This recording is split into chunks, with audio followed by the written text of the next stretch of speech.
Welcome to Financial Freedom for All, where we help you master your money and live your dream one episode at a time. So today we're joined by Penny Ferguson. Penny, it's so great to have you here.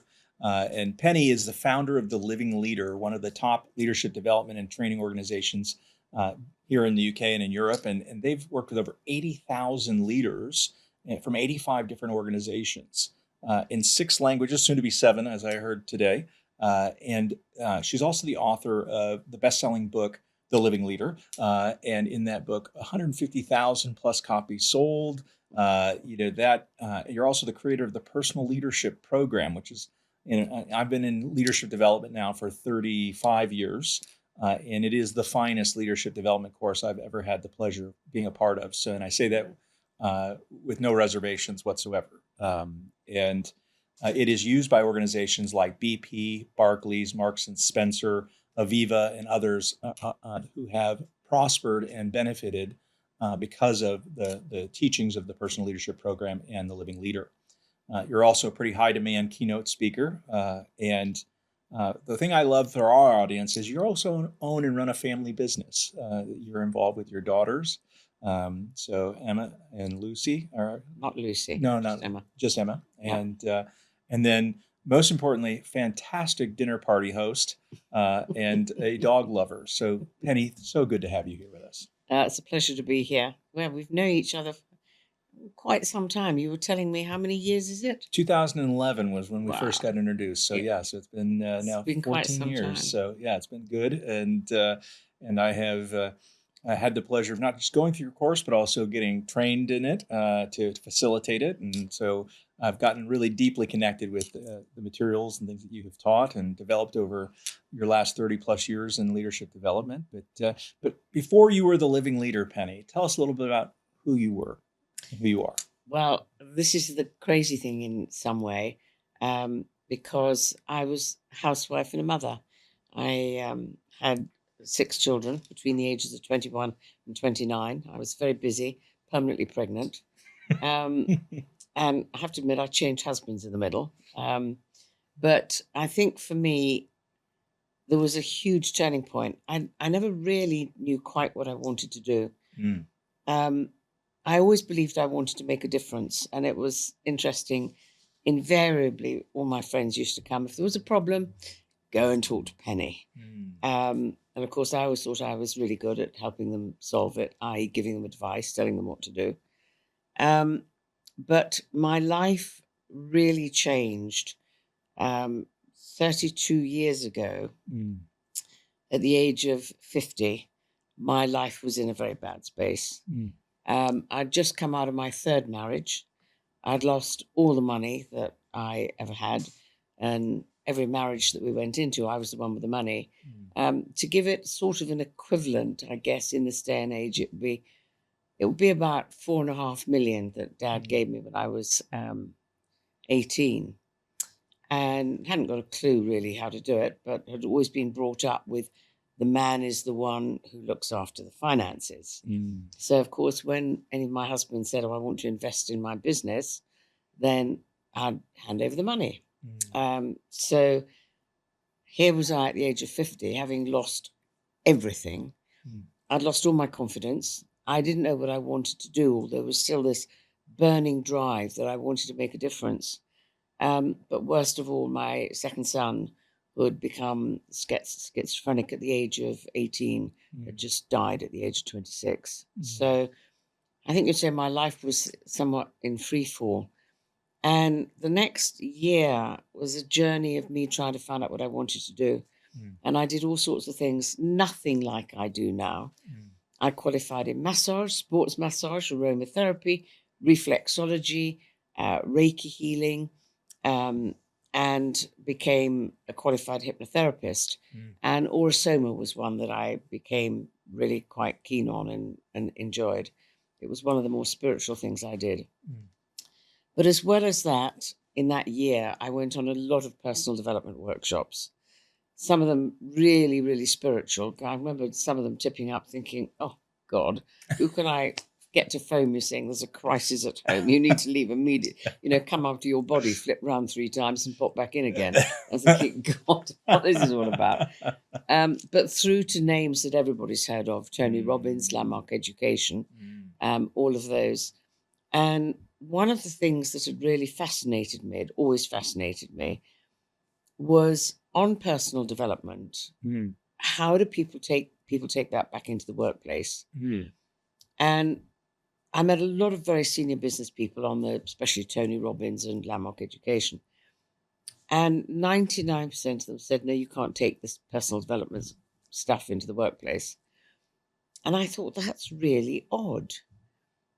I wonder if people see themselves as 2 different people. And that coalesced with something that had always bugged me. My last husband was a leadership and management trainer. And to be honest, I put him on a bit of a pedestal because people used to leave their 2 or 3 days with him saying, absolutely amazing, best program I've ever been on, fantastic. But I would go and meet the clients or their bosses maybe 3, 6 months, whatever later, because I wanted to find out what had stuck, what had changed. But the more questions I asked, it became really obvious that at best they'd forgotten 80% of it within 6 weeks. So here they've left a program saying amazing, but they're not holding on to it. But what was even more, I guess, frustrating for me, and I couldn't understand it, was the more questions I asked, I could not identify any behavior change. And that to me was ridiculous, because what's the point of acquiring knowledge, paying to send people on programs, acquiring knowledge, but you don't do something different? If you don't do something different, you just wasted your money. Right. And this had bugged me. So then when I put that together with people saying they didn't take personal development back, and me thinking, how is it they see themselves as 2 different people? Could this be why so much training doesn't stick? Because the implication is that you've got to remember to pick up a skills toolkit as you walk in the door of your office. Right, now I'm work mode, I've got to pick up the skills toolkit. And I just really thought, could this be why training doesn't stick? And I thought, I wonder if I can put together something that pulls the 2 halves together. I'd love to tell you that I'm brilliant at program design, but it'd be an out-and-out lie. But I just sort of thought, I wonder if I can take everything I've learned over the years, everything I've observed in leadership management training, could I put this together? And I had a very specific hang-up as well. And that was that there was me seeing a lot of people go on Dennis's training programs, and it would always be something like 2 days or 3 days, but then they'd forget it. So, at best 80% of it. What I thought is there has to be a gap. So there has to be a follow-up day. So people will leave knowing when they come back, they're going to get asked, so what's changed? What are you doing differently? It's kind of difficult to walk in the door and say, well, nothing. It's going to be embarrassing.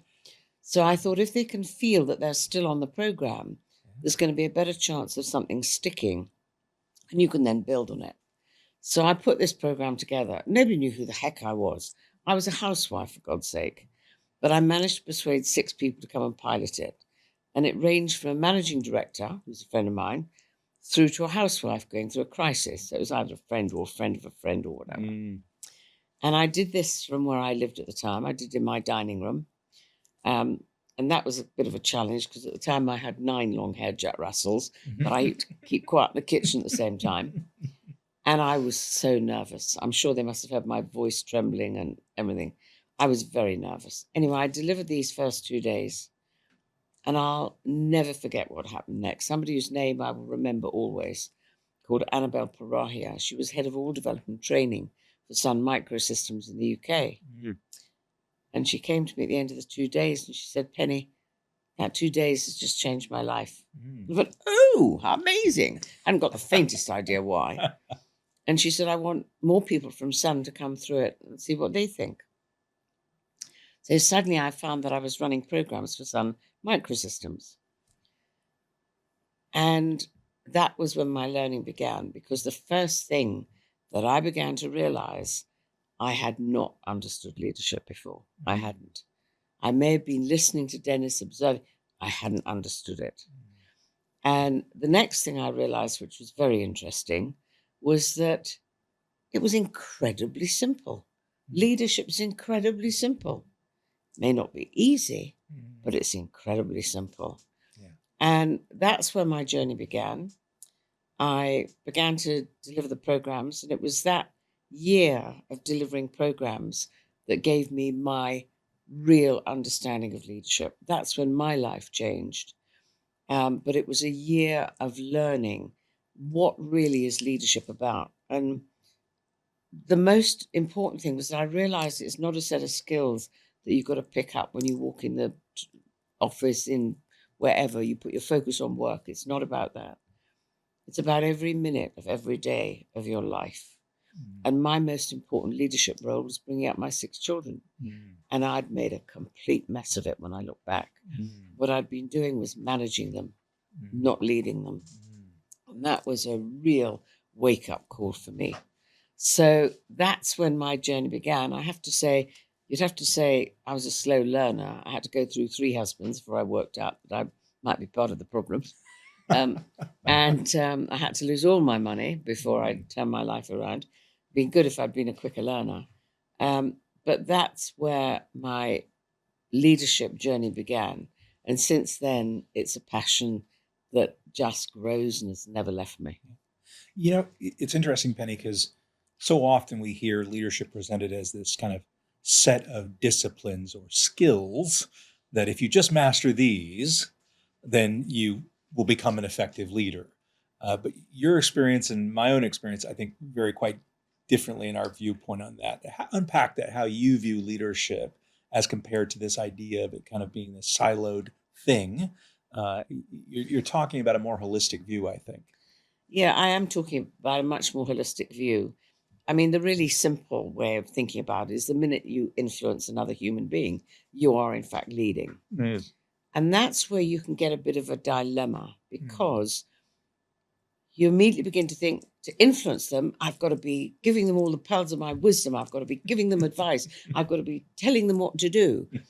The minute you do that, you're basically saying, okay, let's recognize that you can't do it without me, because you always need my advice. Right. I'd be educating you how not to think for yourself.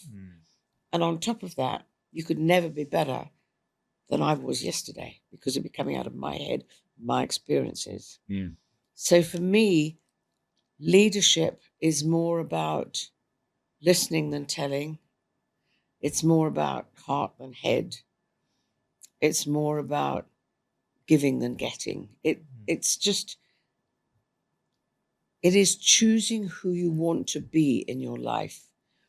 If I can give you a simple definition of the difference between leadership and management, and I like to keep things simple. It's easier for me. Outstanding managers drive people to perform at the highest level they're capable of. Sure. It's very much about control. Outstanding leaders inspire them to do it for themselves, and it's more about freedom.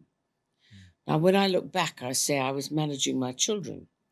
I'd made so many absolute cock-ups in my life that I didn't want my children to make the same. And I loved them so much that I wanted to make sure that they went on the right path. I never stopped giving them advice. I never stopped telling them when they were about to do something that was not useful. I never stopped saying, if they came to me with a problem, well, this is how you solve it. So I was teaching them how not to take responsibility. I was teaching them how not to think for themselves. Yeah. And that's tragic. So by the time I was 50, my children were grown up. Needless to say, they did all then come on my program. And I got very firm feedback that, yes, you were right, Mum, you did manage us. But that was a bit scary. In fact, Emma, who you mentioned, it's Emma who works with me, not Lucy. Yeah. Emma, who works with me, she came on the second program I ever ran, and she's now my managing director. Yeah. So it's a joy having her working with me. You know, it's interesting that the root word for educate is the Latin word educar. And it's interesting because the root of that thought doesn't mean to put things into. It actually means to draw from within, to pull out the genius in others. And so I think that for me has kind of lined up with what I've learned from the living leader over these years, is this idea of drawing out the greatness in others. I'm not there to try and plant them in them. They've already got it, So thoughts on that? Yeah, it is. And I would think of it almost in a different way. And if I may, I'll share with you how I learned this, which was kind of interesting. Um, I said to you that at the age of 50, I'd lost all my confidence. And my God, I had. I was really, really low in confidence. I could not have attended one of my programs, let alone delivered it. Right. I'd have been shaking. I'd have been sweating. My hands would have been wet. I wouldn't have dared to pick up my coffee cup because it would have been shaking. I was really, really bad. And yet I knew at some level what I wanted to do. And when I'm in that space, in those days when I had 9 dogs, I'd go and walk around Virginia Water Lake, and I'd go and sit under a tree with my 9 dogs. And I just sat there thinking for quite some time. And basically, I made a commitment to the universe.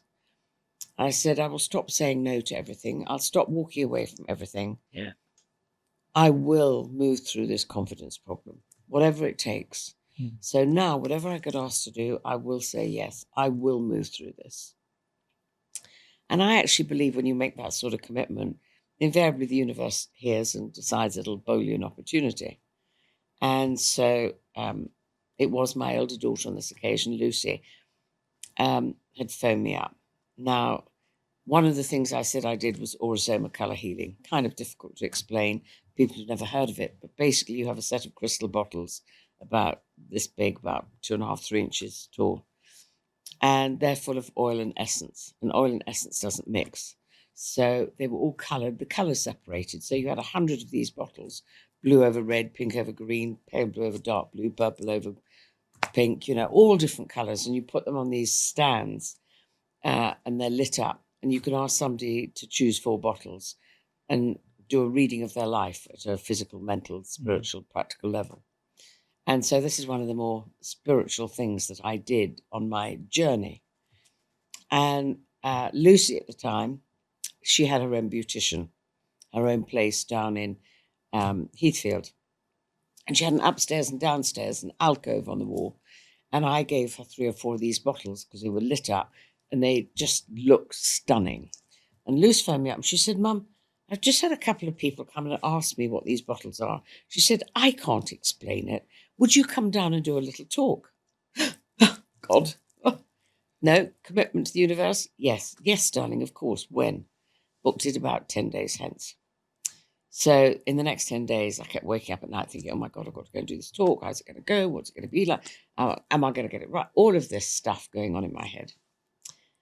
Anyway, came to a couple of days before and Luce phoned me and she said, Mum, I just want to check up. How long does it take you to actually set all the bottles up and the lights and everything else? I need to make sure there's enough time that it's all ready for when people arrive. And I said, it'll take me about half an hour. I went, hang on a minute, sweetheart. How many people are coming? She said, oh, about 40. Oh, my God. I nearly went into orbit. I was expecting 2 or 3, 4 at most. 40. I nearly had a nervous breakdown. And I'm not sure to this day, if it hadn't been my daughter, I wouldn't have eaten soap and gone sick. Couldn't let my daughter down. Anyway, I don't think I slept at all for the next couple of nights.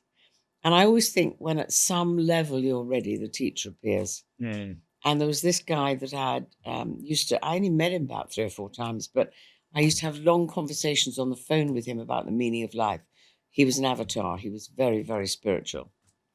Anyway, he knew I was going down and he suddenly said to me, Pen, would you like me to come down with you? Oh, yes, please. Yeah. I don't know what I thought he'd do, probably end up doing it for me. But anyway, he came down.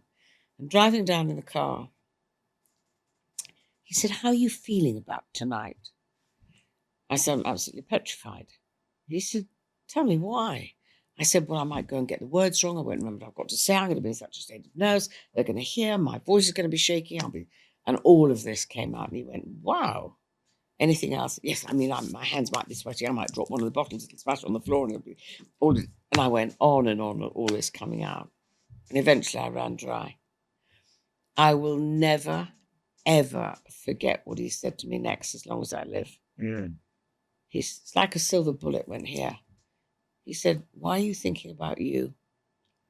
And I went, oh my God. I'm thinking about Get. I've got no control over Get. My reputation's not inside of me. I've got no control over what people think about me. And the more I thought about it, I thought, how often do I think about how I want to get people to think of me, how I want to get people to treat me, how I want to get people to behave towards me. And every time I had a confidence problem, I was thinking about Get, over which I have zero control. The only thing I have control over is what I give. And I went down, probably didn't talk again in the guard going down. And when I got down there, Lucy came up expecting this jelly bean to walk through the door. You okay, Mum? Yeah, I'm fine, sweetheart. What I would like is I'd like you to just let me set up. I'm going to stay in the back. Tell me when everybody's here, and then I'll come out and do it. And I just sat in the back saying to myself, okay, so if I knew there's one or two things I can give to people here, what might I choose to give? If there's just a few things I can give them that might give them some different insights so they could live their life a little bit even better, what would I choose to give? And that was my entire focus. And I went out and I did it. And I can honestly say I haven't really had a confidence problem from that day to this. Yes, before, towards the end of when I stopped delivering programs, which I don't do now, I'd always get asked to run top team programs for big organizations. People who were C-suite, very experienced leaders. And the day before, I'd be thinking, oh my God, they're all going to find me out. They'll all know this stuff, sort of panics. And hang on a minute, who am I thinking about right now? If I knew there's one or two things I can give to these people to give them differently. And that's all I put my attention on. Same if I'm speaking to 1,000 people in an audience. I'd be able, you feel the butterflies begin to go, whoop, hang on, who am I thinking about? And it literally changed my life. And there's so many people. I will always share that story on my program. And there's so many people who say, oh my God, getting that insight's changed my life. So you talk about it in and out. I talk about it similarly, but for me, it's about give and get. Think about how often in organizations, how can I get my team to deliver the results? How can I get them to do this? How can I get that? Rather than, if I knew there's one or two things I can give the team to enable them to perform even better this month, what would I choose to give them? It just changes the perspective completely. It really does. It's powerful. I've often talked about the difference between motivation and inspiration. And motivation being an outside force acting upon. Yeah. Okay, so I can motivate somebody, I can push them. Yeah. But if I really want to tap into their power and into what they're capable of, in that context, if I want to release them to see their own genius come about, it's tapping into what inspires them so that they're driven by an internal motor versus, because if it's externally motivated, when the moment you stop pushing, they stop moving. Yeah, it's that, there's a couple of things. What was it that Wayne Dyer used to say? Push a piece of string, it goes nowhere at all. Pull it and it'll follow you everywhere. But it's often when I was delivering programs, I often used to ask the group and say, how many people here think it's their role in life to inspire the guys, to motivate them? How many believe that you need to motivate your team, motivate the guys to do the best? Virtually every hand goes up. Isn't that interesting? And I say, I disagree with you. That's not your role. Your role is to inspire them to motivate themselves. It's very different. It's the first one is much more inclined towards management, second towards leadership. Actually saying this, Martin, if I could just say something here, I don't want anybody who's listening to this thinks that management is bad and leadership is good. because that's never what I'm saying. No. Management is brilliant. Leadership is brilliant. It's just being very clear about which mode you need to be in. And I think typically people grow up almost from school, from everything, believing that management is the way to go, but they don't understand leadership. Whereas for me, leadership is where the power is to allow people to develop themselves to their maximum capacity. No, I think that it's really well said, because I've always viewed management as a tool that has its appropriate uses. But often, because of how leadership management culture is misunderstood or mistrained, might be a way to put it. Yeah. There's an old expression: if all you've got is a hammer, everything looks like a nail.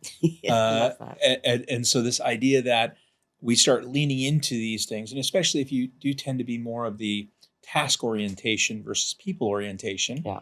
then management becomes a very easy groove to fall into, where you confuse that function and you're overusing that tool in a way that maybe isn't helpful ultimately. And I think that's absolutely right. I mean, the perfect example of when it did need to come in more strongly was when COVID hit.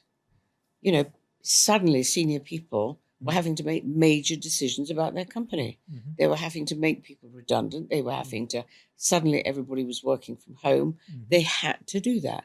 Management was the absolutely appropriate response. Mm-hmm. The challenge was, as we were coming out of it, did they remember to go back again and saying, now I need to bring leadership in? Yeah. And that's where some companies took rather a long time to begin to recognize that they needed to. Yeah, it is an interesting dynamic, because management, to me, is the most effective when it's in the hand of leadership, if that makes sense. Yeah. The tool. The craftsman is the leadership. The tool itself is the management, the disciplines, the accountabilities, the other factors. But I think that the move back, or the never to lose sight of the leadership component, because I think we've seen a lot of interesting examples of leadership in the last 10 years. Yeah, it's been for a kind of a social anthropologist perspective of leadership, which I know this has become your study in your life over the last 35 years, mine as well. It's been interesting to watch as people search to redefine or even understand what leadership means in this culture now. Yeah. Because of the dynamics of COVID, the rise of populism happening in a lot of different places around the world. And I'm not looking to get political at all. I'm just saying that we're seeing a lot of very interesting and some successful and maybe not so successful examples of leadership behavior. What, in your mind, how important is leadership and the definition of leadership in today's era for people? Because you have a whole new generation. For example, my daughter, she spent her last 2 years of her grade 11 and 12 basically from home on a laptop. She didn't have any of those school experiences. And I have found many in her generation, we see this corporately around the world, as Gen Zers and millennials are moving into the work world and moving up into leadership within those cultures. They maybe have seen some less successful examples of what leadership looks like. How are you seeing that transition, and what role are you seeing the need to define this new, it's not new, but this level of leadership for people? I think that with Gen Z, there's no question they are not going to stay where they're unhappy. They are just going to move on. It's not like in my day and age, where you'd take a job and you'd probably be there for life, and you're pretty secure in it. Yeah. You'd probably whinge like hell if things weren't right or you weren't happy, but you'd still put up with it. Gen Z aren't like that, which for me says that leadership is going to be more important than it's ever been. They are not going to be happy being told what to do all the time. They're not going to be happy with a predominantly management dictatorial style. They will for a while, especially, this is the fairly interesting thing. You can have companies that are very, very successful being driven by almost a dictator. The they can be inspirational, they can be amazing, they can be full of great ideas and everything. The thing that happens is that they cease to develop the people underneath them. So when they're not there, suddenly things go, frankly, tits up most of the time. But Gen Z won't put up with it for that length of time even. So they're going to be losing the best people even more quickly. The best people will go anyway in that environment. But I think that now leadership has never been, ever been more important.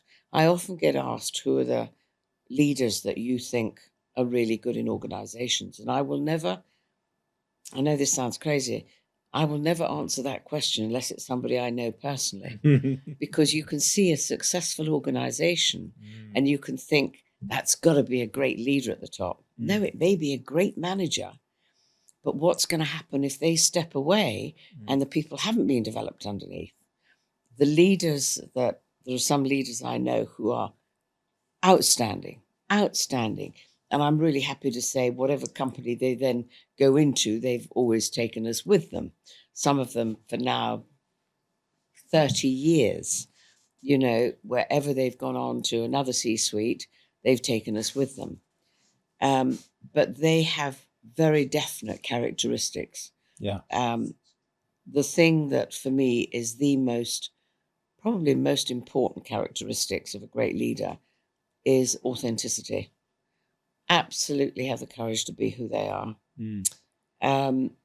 But they're amazing listeners. They don't take credit for things. They don't blame whoever's been in the previous role, and they've now had to pick it up. They only deal with the now. And the thing that's interesting is people will follow them wherever they go. So they only have to pick up the phone. If they've moved on, they'll be there. They're exceptional. They are exceptional. And I'm lucky enough to have worked with a few of them who I will tell anybody, if you get a chance to work with that individual, go, no matter what the role is. But it is interesting. There is going to be a lot more movement, I think, because of Gen Z. I think there's going to be a lot more people saying, God, we've got to bring leadership in. And we have gone into some companies where they've had supposed leadership come in. But for me, it's quite often too many processes and systems and structures. Like you said early on, very much it's about, if you do A, B, C, D, you're going to get the result. Leadership, as I see it and you see it, it's not that. No, I've never seen that be true. No, it really is about heart and who you choose to be. Absolutely. I mean, you're very lucky. You learned about leadership when you were young and you could bring up your children in that way. I didn't. Yeah. And my children paid the price. Yeah. And it's very sad. So I'm a perfect example of seeing what happens when you manage children rather than lead them. I mean, for anybody who's listening, I can give this as a perfect example, because it's quite interesting. You've heard it before, so forgive me. My younger daughter, Emma, she has a daughter, Grace, who's absolutely lovely.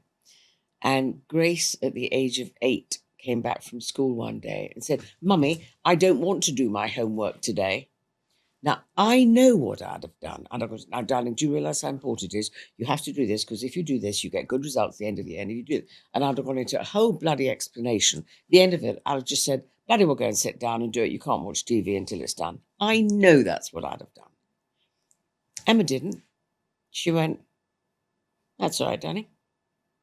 And left it till about an hour or so before bedtime. And then she just said, Grace, darling, just tell me, I'm really curious. Tell me, what are you going to tell your teachers tomorrow when you turn up with no homework? Oh, Mummy, can I have an extra half hour? Could I go and do it now? Yes, darling, of course you can. Just such a small difference. There was me, through loving them, wanting to say, but it's best for you, go and do it. Believe me, that's why you do it. I'd taken responsibility or tried to take responsibility for getting them to do it, rather than giving them the biggest gift you can give anybody, getting them to take responsibility for themselves. What Emma did was get her to take responsibility for herself. Yeah. That's a perfect example of the difference between management and leadership, and showing you how it works at home just as much as it works in the workplace. Amazing.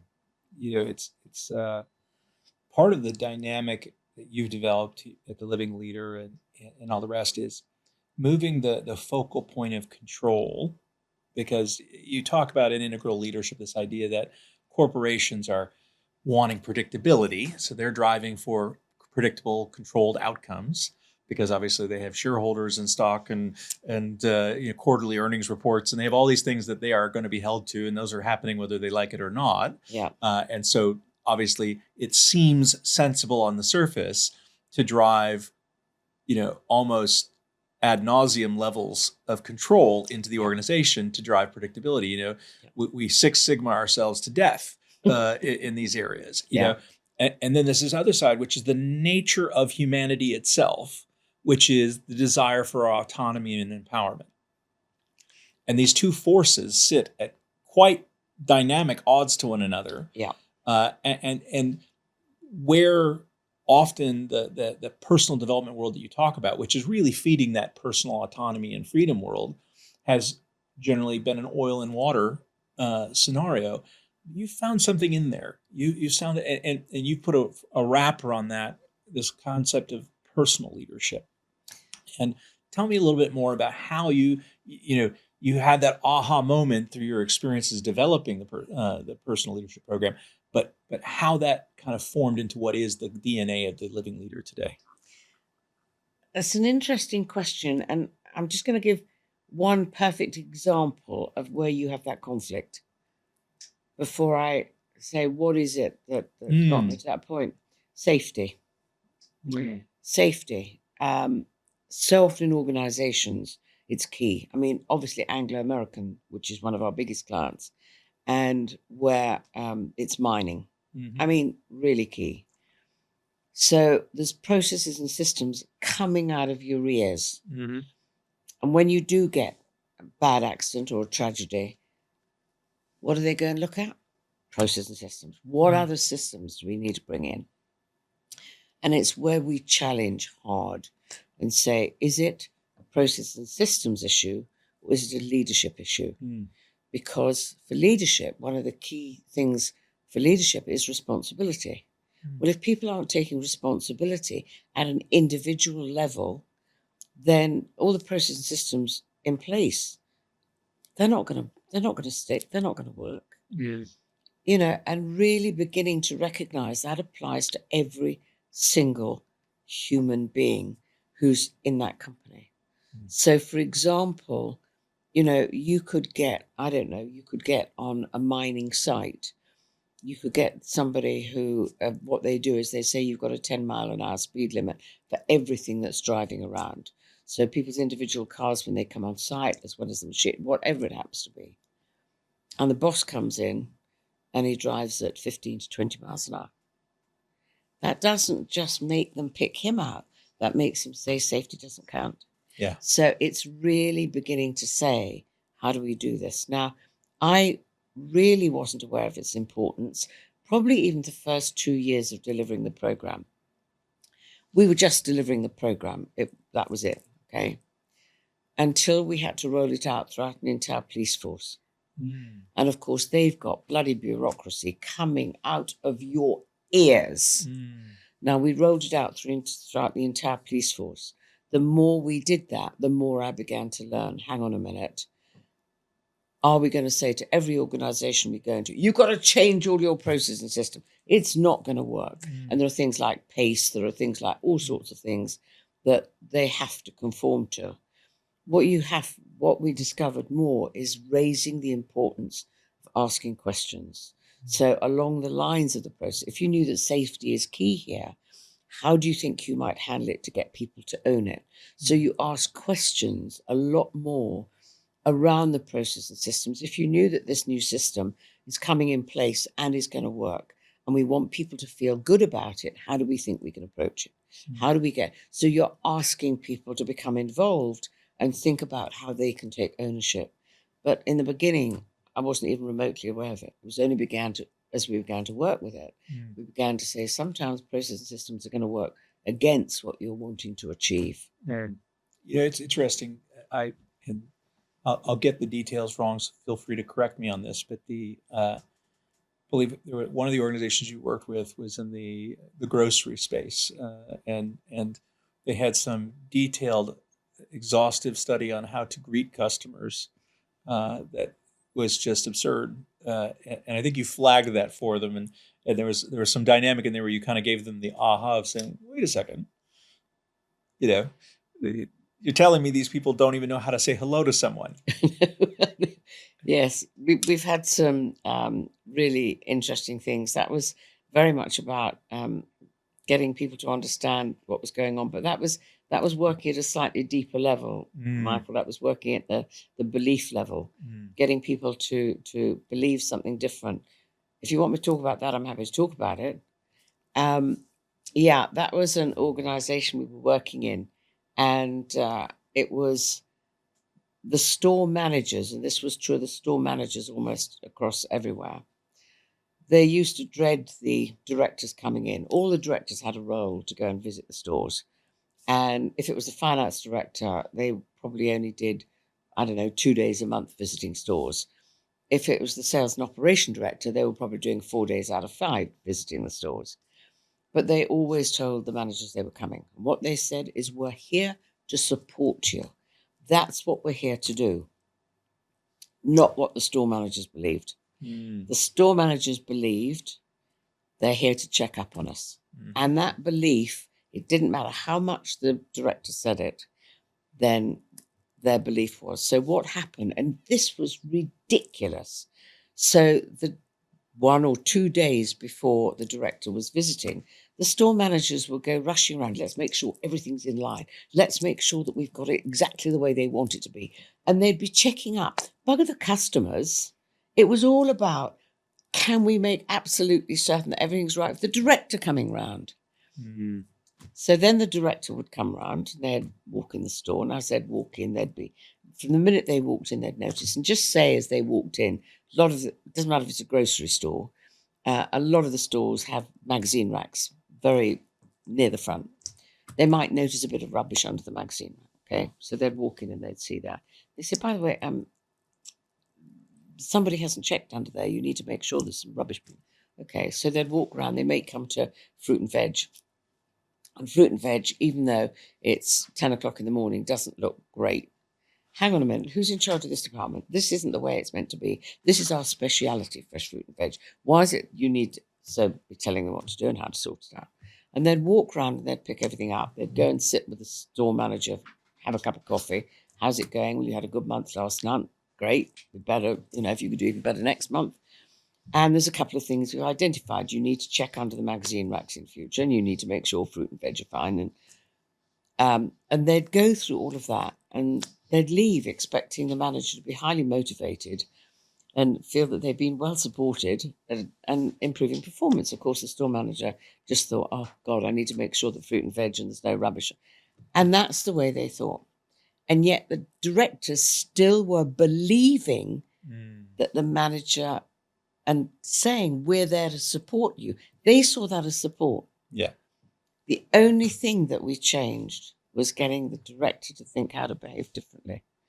So this time, when the store manager, when the director arrived, he might see rubbish under there. He wouldn't say anything. He might, when he walked around, see fruit and veg and it wasn't ideal, but he wouldn't say anything.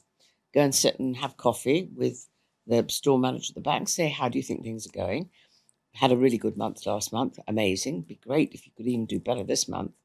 So are there any things that you'd like to share with me where you've got any problems? Well, yeah, we have got a problem. You must have noticed fruit and veg. It's not great. We've got a real problem with the supplier. They're normally here at 6 o'clock in the morning. They've got some people off sick. They're not getting here till midday. And we've tried phoning everywhere and we can't get any response. So what help might you like from me? If you could possibly phone and go a level higher, that would be very helpful. So, yeah, fine, pick up the phone, call, get through to Joe Bloggs, who he knows, who's that senior. Joe Bloggs says, yeah, okay, I realise that you've got a big problem. Yes, we'll do it, but we may have to get a driver to put an extra one on, which means coming at 5:30 in the morning rather than 6 o'clock. Can you handle it? No problem. So the store manager says, yep, I'll come in to greet them personally. And I'll offer him a cup of coffee and thank him very much. That would be amazing. Okay, so thank you very much. Anything else that you'd like I can help with? No. So there's one thing that I noticed. When I came in, I noticed some rubbish under the magazine rack. Never seen, so why might that be missed? Oh, well, we've got new people on the till at the front. They may not have realised that part of their role is the whole store, so they might not have said anything about it. Okay, so if you knew you can do something about that, how would you approach it? And then literally, finally, they might. There's one other thing that I missed that they would also do. When they walk around the store, the director, they'd always look for something that's good, always. And we said to them, find it. We don't care where you find it. We don't care if you find a whole load of shells that are tidier. Or you might come to the cheese counter, the delicatessen counter, and it looks amazing. So the director might say, this looks really fabulous, absolutely in line with what we want. Who's in charge of this department? Oh, it's Mary Ann. Is she around? Mary Ann comes in. Mary Ann, I just want to thank you very much. This looks beautiful. It's just what we would want. And I can see you've even brought in some of your own creativity. Now, actually, they'd quite often then write a handwritten letter to Mary Ann afterwards when they left to say thank you, and they started pinning them up. So everybody else was thinking, how can I get one of them? Now, the shift in behaviour is so small. One, they look for the positive, not the negative. Right. Secondly, they ask questions rather than tell. 2 tiny behaviours. Impact, unbelievable.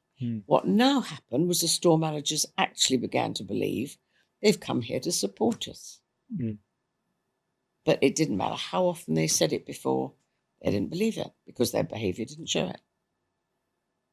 So rather a long-winded example. No, but it's a powerful insight into small adjustments, changing the entire experience of it from a management to a leadership dynamic. Yeah. And really about developing that personal empowerment and leadership level within the people versus this outside force coming in and everyone's scrambling and trying to button up for them. But then the customers, as you said, they weren't even the point, and they're the whole point. And that was what was so crazy. And that's a perfect example of the difference between management and leadership. The director didn't go in thinking, before we got involved, the director didn't go in thinking, I really want to upset the store manager. He went in thinking, I really want to give them advice about what they can do to be better. But that's management rather than just tiny behaviours, asking questions rather than telling somebody what to do. And looking for the positive first, putting attention on what you want, not attention on what you don't want. Yeah, those subtle differences though have, we talk about 2 parallel lines change the direction of one by just 1 degree, and given enough time and distance, they're a million miles apart. Yes. So just a small 1 degree shift here at the front end of the process and the intentionality of it, because the intention was always there to be good, to add value. It's from that conversation perspective, but the net result was not. It was staying on that management track. Yeah. And then by just shifting that attention span in the focal point just slightly, given time and distance, now you've got real leadership developing within the culture, and it's such an important shift. Yeah. As you on your own journey, developing your own business and leading the living leader to where it is now, and now you've done a succession, and now Emma's in that leadership role in taking that MD function on. But a lot of our audience, the people we deal with, are very much like you started. They are, in fact, many of them single moms, starting their first business. They've never been in business before. They've never been both either, other than family dynamics. They've never been manager or entrepreneur or leader before, whatever title you want to give it. For you, there was a formation process there that developed. if you were talking to them now and saying, if you could learn some of those lessons faster that you learned that got you to where you are with the living leader and what you've done, what were some of the big takeaways for you? What were some of the dynamics you'd say, oh, I wish I would have gotten that lesson earlier? You know? Let go of thinking about selling. Don't hold on to that at all. Think about building relationships. That's what it's about. It's all about building relationships and asking questions. I was not good at that at the beginning. And looking back on some of the clients I could have got and didn't, frankly, I was a pushy cow. My focus was on my focus was on being determined to get the business. I didn't listen well enough. So if you're going into business for yourself, really think about how can I build that relationship. Now, that's where something else is really important. Think about, if you're going to work with anybody, you need to develop trust. I will say this I've said this anywhere I go, in any company I've worked in. If you want to have a team, and it doesn't matter if it's a team of 2 or a team of 10, the only thing that will enable you to have a team is trust. Yeah. To get trust, you need to know that individual. If you don't know them, and I don't just mean at a superficial level, I mean get to know them. It's really key. But the other thing is that if you want to get to know somebody that you might be going to work with, it's a bit scary to start pushing them to get to know them straight away. Be prepared to be really open about who you are. Yeah. Share a bit about them, about yourself to them, so that you can actually say, I'd really like us to be able to work together. I'd like to be able to support you. Would it be useful if I just share you a little bit about me, who I am? And think about, if you're, I don't know where you go and meet people. Is it in their homes, or is it an office, or it could be anywhere? Usually it'll be in homes or coffee shop. Like they'll be meeting with individuals, generally families. Okay, so if it is, and you're doing that, notice what's there that you can pick up on that's interesting. Oh, I can see that you really love dogs. Oh, I'm mad about dogs. Share a bit about who you are at a personal level, not just about your business, but, oh, I've got teenage children, and oh God, sometimes it's not easy bringing up teenage children, is it? Or, a little bit about who you are, because building that relationship is probably one of the most important things that you can do. And just think of the questions that you can ask to find out what you can. Not really hard questions. I will share with you that there's always a very good start to a question if you really want to know something, and that's, if you knew that. If you knew that, you can tell me the 3 most important things to you in being financially successful. What might it be? See if you can find out. When you start a question with "if you knew that," you're already subconsciously feeding into their mind that they've got the answer. So it's always a really good way to start. It's interesting because the commitment to build and relational capacity with people, to open, my friend calls it the emotional bank account, and make deposits before there's any checks written on that account. But it takes a degree of a willingness to kind of forego an old model of leadership where leaders have to be bulletproof and have to have all the answers, which I think that's been a pretty dangerous model. Yes. That's caused more drama in our world than I think many others have. But you really emphasize the role of vulnerability in leadership, which is not a word that a lot of people tend to embrace, but you really drive us to embrace this concept of vulnerability. Unpack that. Why does vulnerability play such an important role in good leadership, effective leadership? I link it with authenticity, okay? And I'm fully aware that there are times when that takes real courage.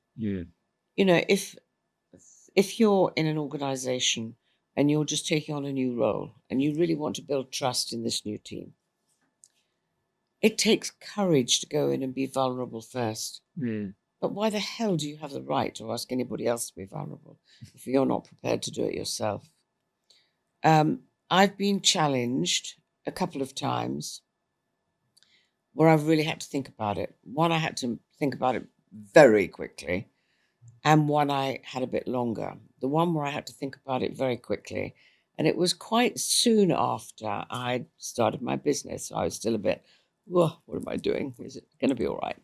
And somebody got this amazing idea that I'd be a really good coach for somebody called Scott Davison, who was the CEO of ICI Acrylics in Belgium. God, I'm not a qualified coach. I've never pretended to be a qualified coach. But she suddenly got this idea. She thought I'd be very good for Scott. Anyway, so she persuaded him to see me. So I flew over to Belgium. You can imagine the state of nerves I was in. Flew over to Belgium to meet him and went into his office to meet him. So Scott said, welcome, come in. Well, you've come very highly recommended. It's, I've been told that you'd be a really good coach for me. But tell me, what are your qualifications? Oh, God. And everything goes through your head in seconds, thinking, what bullshit can I come out with? Knowing I didn't have any. And Yeah. I just looked at him and said, I don't have any. I'm a housewife who had a dream. I love it. And he looked at me and said, I think we'll go out for dinner. And we went out for dinner. And every time I went over to coach him, we went out for dinner, which was painful because he drinks like a fish. And of course, I ended up drinking with him. I'd end up with such a hangover every morning after. But that was the biggest challenge. And another one, again, which challenged me. I got asked to go and do a talk on responsibility. When I talk about responsibility, I share a lot of my personal life. And it was to a group of, I don't know, about 80, 100, I can't remember, that sort of amount of people, predominantly male, and it was predominantly IT, so very sort of what I would describe as left brain. I know that's not correct terminology, but you know what I mean by that. And you could see some people in the audience actually hanging on every word, and some people going, oh, God, too much information. We don't need all this personal stuff. Anyway. So the feedback afterwards literally ranged from utterly amazing, inspirational through to much too personal, don't need all this stuff. And I had to really think about it because I know that's where I'm not like a lot of consultants. I'm very open about me. I'm very open about where I screwed up and where I got it wrong. And that's not typical of most consultants. They'll tell you what to do, how to do it, but they won't tell you where they screwed up and got it wrong. Yeah. And so here's me having done exactly all that and getting feedback that ranged from everywhere. And I thought about it, and I thought about it for about a month. I really did. I thought long and hard. Do I want to be a consultant where I'm still helping people, but I'm not sharing as much personal stuff about me? And I made the decision, no, it's more important to me to be authentic and accept that some people who won't want to work with me, they won't like me, and that's okay. And there are some clients that, no, they find me too personal, that's okay. Yeah. So they wouldn't want to work with us. Damn it, we call it the Personal Leadership Program. So I would say to anybody, this is a choice. This is not something that you have to be. I wouldn't say you have to be vulnerable. I would say that think about how important is it to you to be authentic in each and every moment. It comes down to a choice. I made that choice. A lot of people wouldn't make it. To me, unless you have the courage to be authentic, you might be a reasonable leader. You'll never be outstanding. So if you want to be a great leader, you need to have that courage. That's the thing I was going to ask you, because in my experience with world-class leaders, I have found that there is far less energy invested in pretense and far more invested in impact. Yeah. You've had the chance to work with some absolutely exceptional leaders around this world. Has that been your experience, and what have you seen in those? I have to say that the leaders that I know, it's a hell of a question, because it's both and. It's not, for the best leaders, it's not one or the other. They don't just focus on impact. They would be very aware of who they are as well as impact. One area where they would be aware of impact, and I remember interviewing Chris Weston, who, as you know, is one of the best leaders I know. I always remember him saying, and I was having one of our conversations with him on LinkedIn, which, as you know, I do one a month on LinkedIn. And he said one thing. I thought, I wonder how many people will pick this up and go, oh, this is a bit tough. He said, if you choose to be this sort of leader, you can't be at 99% of the time and 1% not. You have to be 100% of the time, because that 1% you slip, they'll pick it up. They'll notice it. They'll see it. And that's what's scary, because I teach this. I still screw up. Of course. You know, but I'm not a CEO, a C-suite CEO. Yeah. That's different. Yeah. You know, so if I screw up, it's probably with Emma, and she'll give me feedback pretty darn quickly. So it's, you know, it's interesting. Well, yeah. I mean, I think that, you know, the opportunity to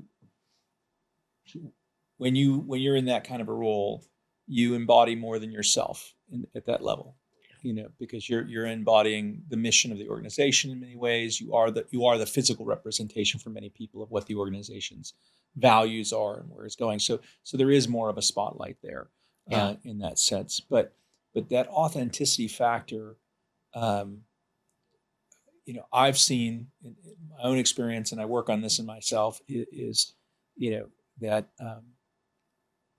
I'm only going to replicate what I actually am, not what I wish I was. Right? That's a good way of putting it, yeah. And so there's this question for myself of saying, wait a second, you know, am I taking in this moment of choice, am I choosing what's comfortable and convenient, or am I choosing what's congruent and appropriate? You know, what really serves the outcomes that we're aiming for in this moment. And it's an internal dialogue. You talk about being asked in that moment, what are your qualifications? You know, I've never forgotten that's a question I think no one ever actually wants to get.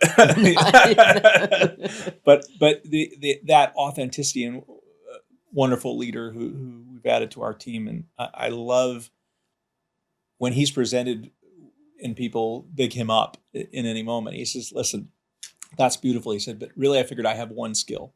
I just ask a lot of bloody questions. So I'm deeply curious. That's my superpower, is I'm deeply curious and I want to understand and I care. And he said all the other stuff was the byproduct of that one superpower. Yeah. And he knows what his authentic power is. And I think that's where leaders become much more effective. But I, you know, for one, you know, they say a resume is the greatest piece of fiction ever written, and that a job interview is the greatest piece of acting ever accomplished. and so the dynamic, as you know, talking to our audience about authenticity and leadership, you know, is that real influence in the sense of that helps and serves in a way that's productive. I think it only happens from a place of authenticity, has been my experience. From everything I know about your business, it's not a lot, but there's no question authenticity for me would be number one, because it's all about building relationships. You've got, you know, lots of people who are advising people, helping them get financial success with all that goes with it. Well, when people are talking about that, either they're in a mess, they've got the wrong place, so they're scared and they're worried and they're uncomfortable. Or they're excited at the opportunity to go for the future. What's the key here? The key is that relationship with the individual. Yeah. So if they begin to get a trust in that individual, that they're going to get authentic leadership, probably they wouldn't describe it as leadership, but that's what it is. Wow. And so really having that authenticity to me is key. Absolutely key. And that's what's going to help the clients that you work with being able to say, this is somebody I've got trust in. Yeah. They won't get it without authenticity. It just won't happen. Or if they go too much down to a pre-prepared sales route, for me personally, and I hope to God I'm not saying the wrong thing here, that you don't have a pre-prepared thing that you need to do, because for me, it's like when I get asked to go and speak, okay, occasionally I'll get somebody say, well, could you send us, everything that you're going to be saying before? And I say, no. Well, could you please let us have some idea? I said, well, I'll give you a title. Yeah. Let's call it The Simplicity of Leadership. Yeah. I said, but what I'm going to say after that, I said, I don't know. Yeah. Because I will get out there, I'll know the first 2 or 3 sentences. After that, and I don't know how else to describe it, I'll feel the room. Yeah. I'll feel how they are. Yeah. And I'll ask them a couple of questions that will say, right, okay, that's the route I need to go down. Well, that's the route. Yeah. And in many ways, that's what your guys will be doing when they go into somebody's home. Yeah. They'll be building that relationship by being open about them first, being authentic in every way possible. And then they'll be asking some questions just to find out, where do they want to go? What is their biggest concern? What is it that's going to give them the biggest bang for their buck in the short term, so they can begin to see some results that will excite them, and they'll want whatever it is. Yeah. It's interesting because a leader that was a big mentor for me, he said the agenda always serves the room. Yeah, that's right. And he said, as a leader, if you don't learn to understand the room, that could be an audience of 1, it could be an audience of 1,000. But if this is driven by a script that's about, again, get versus give, okay, which I think is probably one of the more powerful parts of what you teach and what you've lived, is that principle of get versus give. And I think when we look at it within our context, there are training scripts and things like that teach them what they need to achieve. But I think you have to, if you really want to be effective, if you want to really help create change and give value in those moments, we deal in a high trust area, finances. This is probably one of the areas that is people like to talk about least, because it is so personal. And the implications of the decisions that you make in this area have significant ripple effect throughout your life. And so when we're talking with people, our reps, one of the things that I really try to hammer on in a sense of how we model this is to say the agenda serves the room. The script is there to make sure you hit the necessary marks as far as there are things we need to make sure that get covered off. Yeah. But the person sitting in front of you doesn't have a script on their side of the table. Yeah. Okay? They don't know the parts they're supposed to be reading back to you. Okay. Yeah. So you have a real human who's facing a real challenge, either no financial plan, they could be in great deal of debt and stress. We know that 56% of all marriages end because of financial problems is the primary reason. It's as high as that. Yeah, 56% of 56% of marriages end in divorce, anyways. But of those, more than half is money is the primary reason, that the stress point. I don't know the UK statistics, but in the US, the average bankruptcy could have been avoided with just an additional $500 in income per month. Wow, that's how small the line is between people having real ruin in their life and being able to have stability. Wow. And so this is quite a human conversation and quite a loaded emotional subject for many people. And so if you come into that with a cold script and deliver that deadpan, the chances that you miss the actual connection and help people emotionally get to a healthy place and build a plan that they can actually embrace and all the rest of it. If you're coming in I think you're going to struggle deeply to have any real positive impact. I agree. And so many salespeople do. And this is not what you're looking at. It's sales here. The first question when you go in almost needs to be, if you knew you could get everything you want out of our meeting today, what would you like to get out of it? Isn't that a great question? Really, the first question when you go in, so they already have to think about it. You've already fed into Brian, they've got the answer in there. And then you make sure that you make a note of it and say, okay, is there anything else? So if you knew there's one more thing that you'd like to get out today, what might that be? Yeah. So then you're really finding out what they want to get out of it. And a question like that when you go in is pretty powerful. It is. It is. Well, Penny, thank you so much for giving us so much of your time, investing into, so many people over the last 30-some years. I am a beneficiary of your investment. And I've had the pleasure of sharing that wisdom on with so many others over the years. And every time I walk away from any time with you, I am richer for it. And so I'm grateful for you. Thank you for spending time and investing with us. And if you haven't gotten it, you need to get a hold of a copy of The Living Leader. This is a powerful book, and I would strongly encourage anyone out there. The Personal Leadership Program is absolutely transformational. If you're looking for a way to blend personal leadership into your organization, into your business, into your own financial or family life, because you heard so much today from Penny about the fact that this is very personal. There is no separation. If you're thinking there's the work me and the home me, right? That there is only one you, and the opportunity to lead is in front of you all the time. So let's do it well. Thank you, Penny. Thank you so much, Michael. It's been a pleasure. So thank you for joining us at Financial Freedom for All. We hope you got value from your time today and you got more ideas. Join us again in the future so you can learn more about mastering your money and living your dream.